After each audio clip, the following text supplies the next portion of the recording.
మొన్న కృష్ణదేవరాయలు నిన్న ఛత్రపతి శివాజీ. ఇవాళ ఏ గెటప్ లో వస్తాడో చూడాలి. వాడు ఏ గెటప్ లో వచ్చినా ఈ రింగ్ రోడ్డు మీద చెల్లాల్సిందే.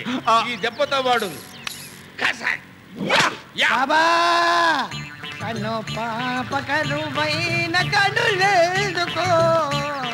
అయ్యా బాబాయ్ ధర్మం చేయండి అయ్యా. ఎవడరా నువ్వు?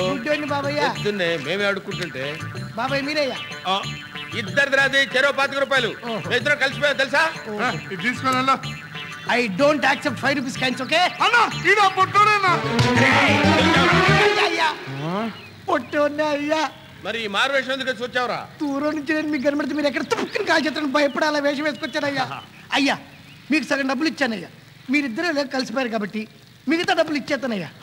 ఇదిగో ఆ రిషి హాస్పిటల్లో ఆ కిడ్నాపర్ గారి గుడ్డి చెల్లెలు ఉందయ్యా. దాన్ని తీసుకొచ్చి నాకు అప్పు ఇచ్చేయండి అయ్యా. డబ్బులు తీసుకోండి అయ్యా. అనవసరంగా పనులు ఆపుకుని రోడ్డు మీద తిరిగి వీడు ఫుల్ పేమెంట్ ఇచ్చాడు. ఇప్పుడు దాన్ని తీసుకొచ్చి వీడి దగ్గర పడేసామనుకో మన గొడవ వెళ్ళిపోతుంది. అలాగే రామయ్య పెళ్లి కొడకరా బ్లాక్ డబ్బులు దాన్ని తీసుకురంట్రా. గిడిగిడిగిడిగిడిగో ఈడ నీ మొగుడు పుట్టు బాగుందా?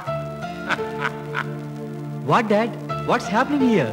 అరే ఆ గుడ్డమ్మ ఎందుకు లేరా? ఈ అమ్మాయిని ఫిక్స్ చేసా. పెళ్లి చేసుకో. ఏంటండి ఇది? యు బీయింగ్ ఎన్ ఎడ్యుకేటెడ్ ఒక అమ్మాయిని ప్రేమించి ఈ రోజు అమ్మాయి గుడ్డిది అయిపోయిందని నన్ను పెళ్లి చేసుకోవాలనుకుంటారా? మీకు సిగ్గుగా లేదు? Just stop it. నేను మహాలక్ష్మిని ప్రేమించాను. ఆమె గుడ్డిదైనా ఆమెనే పెళ్లి చేసుకుంటాను. అవును డాడీ. Very good.